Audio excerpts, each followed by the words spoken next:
ایک ہی ہوگا. اسی لیے دیکھو میمن لوگ میں جو بڑے اچھا جملہ ادا کرتے ہیں وہ کہتے ہیں کہ حج پڑھ کے آیا ہوں، حج ادا کر کے نہیں آیا ہوں. بولتے صحیح بات ہے، ہم حج پڑھ کے ہی آ رہے ہیں، حج ادا تو نہیں کر کے آ رہے ہیں نا. اب کسی سے پوچھیں کہ حج کا مقصد، دیکھو اب اللہ کے رسول نے کیا فرمایا، یہ بڑی اہم ہے. اس آیت کو ذہن میں رکھیں. جتنی ہم نے گفتگو کی اسی پہ کمپائل کریں گے. کتنے منٹ باقی ہے؟ 10 منٹ ہیں. اچھا 5 منٹ. کہ اللہ تعالیٰ سورہ توبہ میں فرماتا ہے کہ اور وَأَذَانًا مِّنَ اللَّهِ وَرَسُولِهِ إِلَى النَّاسِ يَوْمَ الْحَجِّ الْأَكْبَرِ، کہ اللہ اور اس کے رسول کی طرف سے، یہ ذرا توجہ سے سننا، اللہ اور اس کے رسول کی طرف سے سب لوگوں میں حج کے دن یہ منادی کر دو، یہ ندا دے دو. کیا دے دو؟ یہ اللہ فرماتا ہے کہ حج کے دن کرنا کیا ہے آپ کو؟ ندا دینی. کیا ندا دینی ہے؟ کہ اللہ بیزار ہے مشرکوں سے اور اس کا رسول کس سے بیزار ہے؟ مشرکوں سے بیزار ہے.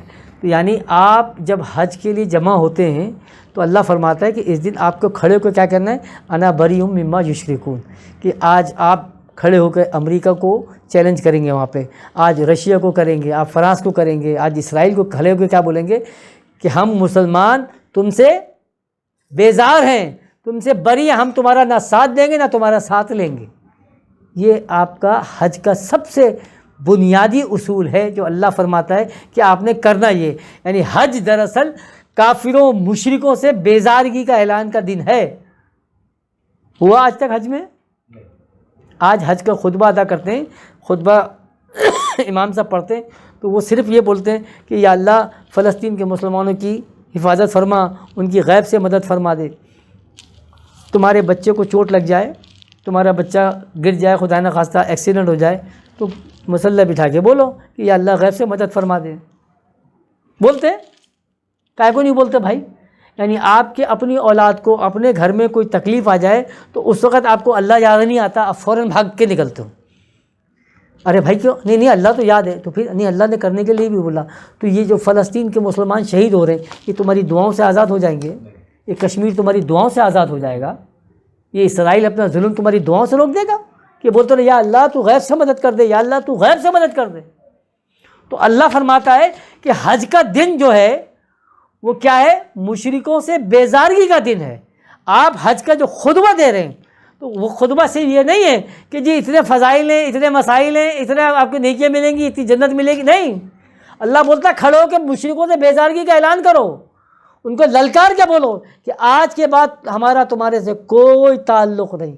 دم ہے سعودی گورنمنٹ کے اندر؟ دم ہے کسی میں کہ کھڑے ہو کے اپنے ممبر پہ بولیں کہ بھائی اللہ نے تو یہ حج کی ندا دی ہے، سیدنا ابو بکر صدیق رضی اللہ تعالیٰ کو روانہ فرمایا، حضرت علی کو فوراً فرمایا کہ جاؤ، اللہ نے اعلان کر دیا. اسی کے بعد تو پھر یہ ہوئے نا کہ لوگ جو صحابہ کرام نے خوشیاں منائی، تلواروں کے جو جشن منائے گئے، تلواروں سے رقص ہوا کہ آج اللہ تعالیٰ نے ہمارے ہاتھ پاؤں کھول دیا اور دھڑلے سے جو ہے اب ہم کافروں کو للکار کر بولیں گے کہ ہم تم سے بیزار ہو گئے.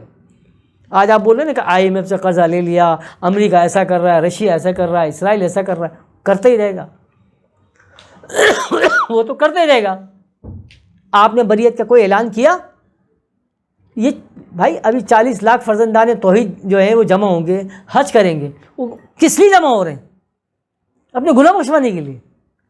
اپنے بھائی تو گناہ بخشوانے کے لیے وہ شب برات کے اندر نوافل تم بانٹ دیتے ہو کہ اسے پڑھنے سے اتنے گناہ بخشے جاتے ہیں. زکوٰۃ کے جو فضائل ہیں اس کے اندر بھی گناہ بخشے جاتے ہیں. روزے کے جو فضائل ہیں اس میں بھی سارے فضائل تو ہیں نا گناہ بخشوانے کے لیے. تو حج کرنے کی بھی کیا ضرورت ہے میرے کو جانے کی؟ اتنی تکلیف پہ کو اٹھا رہا ہوں میں اگر صرف میرے کو اپنے گناہ بخشوانے تھے. تو یہ تو امت کے گناہ بخشوانے کا کام ہے نا، تو بیزارگی کا کام ہے. تو اللہ نے فرمایا کہ منادی کر دو، اعلان کر دو، ندا دے دو.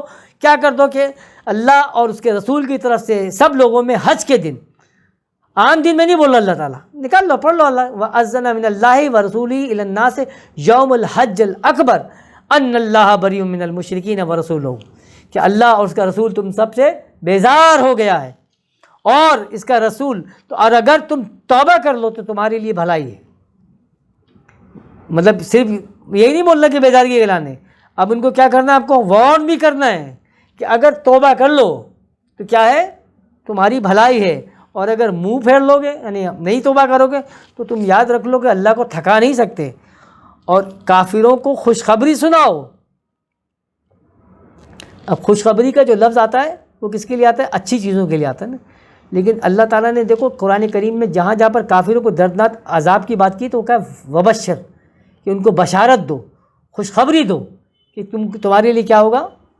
دردناک عذاب ہوگا۔ تو کون دے گا عذاب؟ اللہ تعالیٰ نے بنی اسرائیل نے فرمایا کہ اس سے پہلے بھی ہم نے انسانوں کے ہاتھوں سے دلوایا، تو ہم تمہارے ہاتھوں سے ان کو عذاب دلوائیں گے۔